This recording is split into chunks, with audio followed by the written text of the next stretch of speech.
नमस्कार, मैं श्रेया शुक्ला, आप देख रहे हैं वीक न्यूज। एक जवान अपने जान की परवाह नहीं करता, वो देश की रक्षा करता है, परिवार को छोड़ सरहद पर रहता है, वो देशवासियों की सुरक्षा करता है। उसने कसम खाई है कि देश की रक्षा करेगा, धोखा नहीं देगा और दुश्मन देश को मुंहतोड़ जवाब देगा।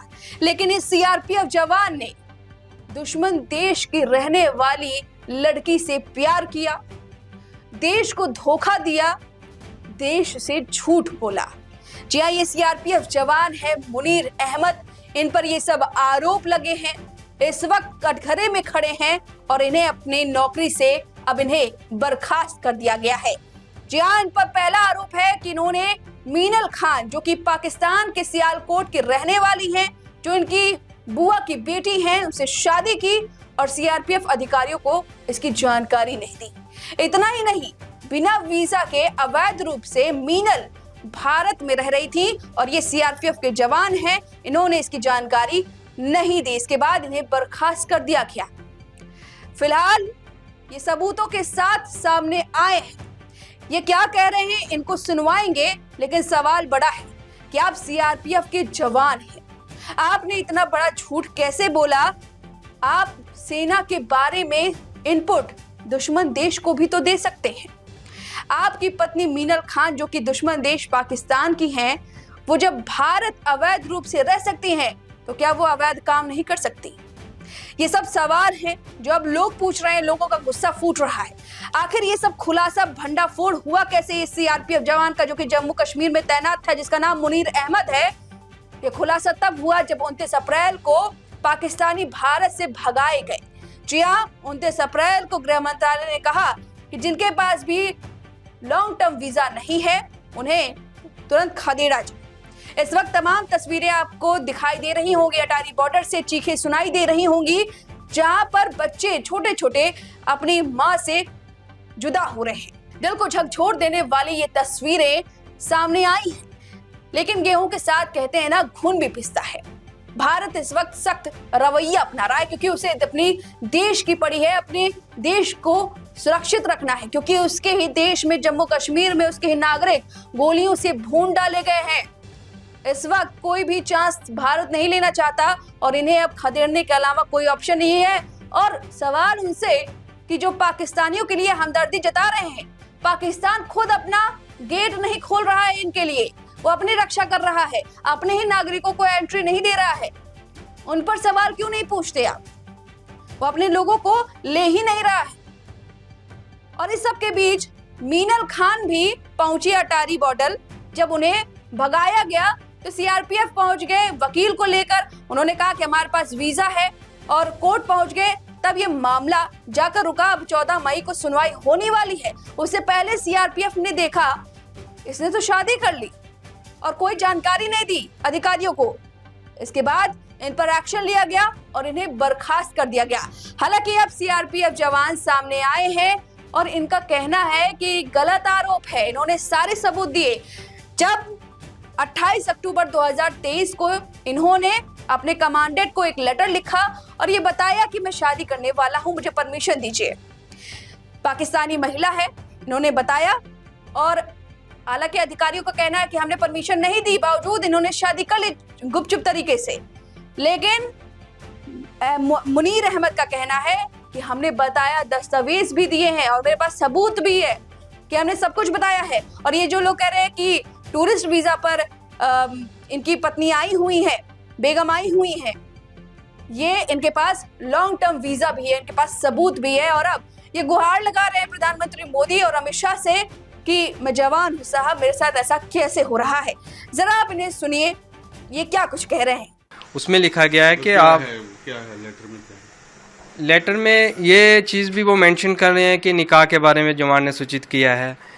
तो वो बता रहे हैं कि विजिट वीज़े के बाद आपने एक पाकिस्तानी को घर में रखा, जो कि वो एलटीवी में रखा। उस वजह से वो हाँ, रीजन दिया गया और लिखा है कि आपको डिसमिस किया है। क्या रीजंस क्या दिए डिसमिस को? रीज़न यही लिखा है उसमें कि आपने एलटीवी ख़त्म होने के बाद अपनी वाइफ को यहाँ पे रखा और इसमें आपने डिपार्टमेंट को इन्फॉर्म नहीं किया। इन्फॉर्म मैंने किया, मेरे पास प्रूफ है, प्रॉपर चैनल मैंने उसमें डॉक्यूमेंट लगा के इन्फॉर्म किया हुआ है। LTV के कागज़ भी मैंने जो है 41 बटालियन में भी जमा कर दिए हैं। तो इससे पहले मुझे 72 बटालियन में जब मेरी वाइफ आई, उसके बाद मैं छुट्टी काट के 23 मार्च को मैं 72 बटालियन में रिपोर्ट किया था। तो आप इस दौरान कहाँ पोस्टेड है? जम्मू कश्मीर में पोस्टेड? नहीं, मैं इस टाइम मध्य प्रदेश भोपाल में पोस्टेड हूँ। वो तो अभी है जी। जब ये सारा अब शादी हो रही थी तो कहाँ? उस टाइम मैं जम्मू कश्मीर सुंदरमणि मेरा हेडक्वार्टर था 72 बटालियन का, जम्मू कश्मीर और शिवखोड़ी में मेरी पोस्टिंग थी। अच्छा, अब इधर ही पोस्टेड। जी। तो उस दौरान मेरे ये 23 मार्च को मैं रिपोर्ट करता हूँ वाइफ के यहाँ आने के बाद 72 बटालियन में। मैं वहाँ भी बताता हूँ, मैंने पूरे डॉक्यूमेंट्स मैंने उनके प्रिंट में निकाल के रखे हुए हैं, जो मैंने व्हाट्सएप भी किए घर से, इनको पूरी डिटेल 72 बटालियन को दी, वीज़े की कापी दी और LTV के लिए बताया। तो फिर मैं 26 मार्च को जब मैं शिवखोड़ी से हेडक्वार्टर सुंदरमणि में जाता हूँ, तो वहाँ अचानक से मुझे 27 तारीख को सुबह अर्ली मॉर्निंग बिना कुछ बताए हुए अचानक मुझे कहते हैं कि आपको 41 में रिपोर्ट करना है, आपको जाना है, आपकी ट्रांसफ़र होगी। तो मैंने पूछा, मेरा अभी 2027 में यहाँ ट्रांसफ़र पीरियड कंप्लीट होना था JNK से, तो मैंने आदेश के अनुसार मैंने उस पर कुछ ज़्यादा बात नहीं की, मैंने अपना वो उठाया। मुझे उसमें जब भी आप किसी दूसरी बटालियन में ट्रांसफ़र होते हैं तो आपको 15 दिन का ज्वाइनिंग टाइम मिलता है, पीरियड मिलता है, आपको घर से होके वहाँ ज्वाइन करना होता है। मेरा वो भी नहीं मिला, मुझे इमरजेंसी वहाँ रिपोर्ट करने के लिए बोल दिया, JT उसमें नॉट परमिट लिख दिया। तो मैंने आदेश के अनुसार यहाँ से 41 बटालियन भोपाल में 29 को मॉर्निंग में मैंने ज्वाइन किया। मुझे ना ट्रेन जी अभी जस्ट ये उसके दौरान मुझे ना ट्रेन की टिकट मिली, ना मुझे हेडक्वार्टर से कहीं मुझे छोड़ा गया, सीधा गेट से आउट कर दिया गया। रीज़न किसी ने कुछ नहीं बताया। फिर मैंने वहाँ जाके 41 बटालियन के कमांडेंट सर का, डिप्टी कमांडेंट सर का मैंने इंटरव्यू लिया। इंटरव्यू होता है जब भी पोस्टिंग जाओ, तो मैंने वहाँ पूरी कहानी अपनी मैंने सुनाई, ये बात है, इन्फॉर्म किया, मैरिज मैंने ऐसे की। तो मैंने वहाँ CO सर से बता के मैंने एक DG साहब के इंटरव्यू के लिए एक लेटर लिखा। उसमें भी मैंने यही मेंशन किया कि ऐसे ऐसे मैंने इन्फॉर्म किया था, ऐसे मैंने शादी की प्रॉपर चैनल से।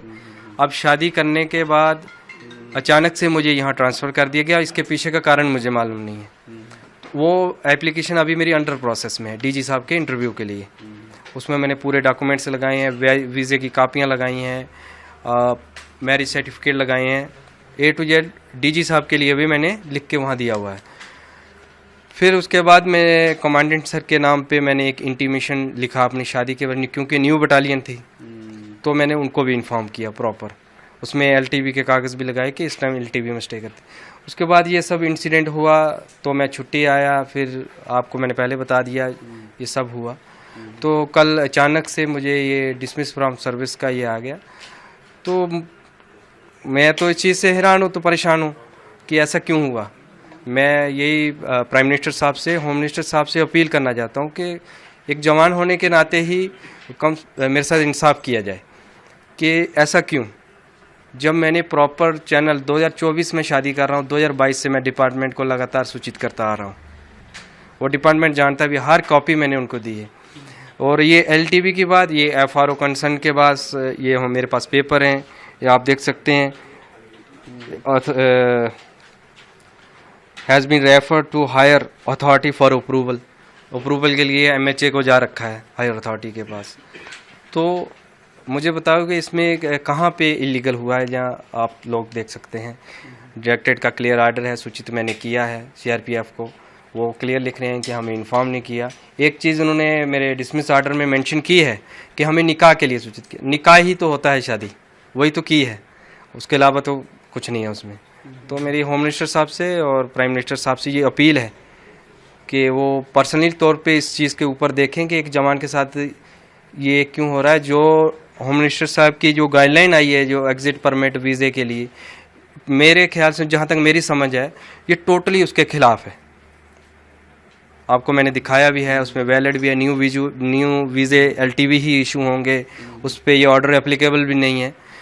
तो प्रॉपर उसके खिलाफ ये मेरे साथ किया जा रहा है। तो कल मुझे ये डिसमिस का नोटिस दिया गया, तो मैं अपनी अपील जो है प्राइम मिनिस्टर साहब से। तो सुना आपने, सीआरपीएफ जवान अपने बचाव में ये दलील दे रहे हैं कि उनके पास सारे कागजात हैं, उन्होंने सीआरपीएफ जवानों को दिखाए भी हैं, उनके साथ गलत हो रहा है। अब 14 मई को सुनवाई होने वाली है, देखना होगा क्या कुछ होता है। फिलहाल अब तक इन पर आरोप है कि इन्होंने झूठ बोला है, देश को धोखा दिया है और पाकिस्तानी प्रेम में अंधे हो गए हैं। जी हाँ, एक महिला जो कि दुश्मन देश की है, उसे अवैध रूप से देश में रखा, ये गलत है, क्योंकि आप सेना में है, आपको जिम्मेदारी समझनी चाहिए। अब फिलहाल सीआरपीएफ पर आपकी क्या राय है, हमें कमेंट करके जरूर बताएं। वीके न्यूज, राष्ट्र के नाम।